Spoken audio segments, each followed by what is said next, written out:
ఈవీఎంలని తారుమారు చేయడం వల్లే ఓడిపోయా. ఇది మడకశిర వైఎస్ఆర్సీపీ అభ్యర్థి కృష్ణ ఈర్లక్కప్ప.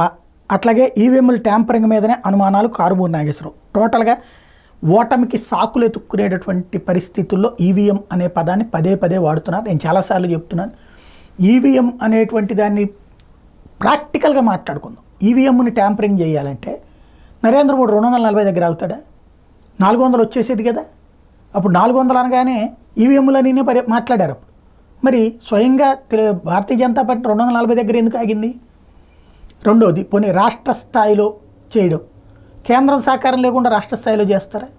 కేంద్రం తనకి తానే సహకరించుకోలేకపోతే, ఇంకోటి ఉత్తరప్రదేశ్లో బీజేపీని అధికారంలో ఉంది, రాజస్థాన్లో బీజేపీని అధికారంలో ఉంది. పోనీ 2 చోట్ల రాష్ట్ర ప్రభుత్వం కేంద్ర ప్రభుత్వం అధికారంలో ఉన్న చోటన్నా భారీగా రావాలి కదా.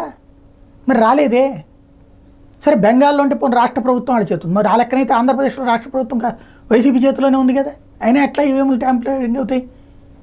బేసిక్గా సాకులు వెతుక్కోవడం మానేసి గ్రౌండ్ లెవెల్లో మన కార్యకర్తలతో మనం ఎలా పనిచేసాం, ప్రజల దగ్గరికి మనం వెళ్ళగలిగామా, చేయగలిగామా, వాళ్ళు చెప్పింది చేసామా, సంక్షేమ పథకాలు వాలంటీర్ ద్వారా వెళ్ళినాయి, అవి అన్నిపోయినాయి, అంతకంటే ఎక్కువ ఇస్తానని అవతల వాళ్ళు అన్నారు.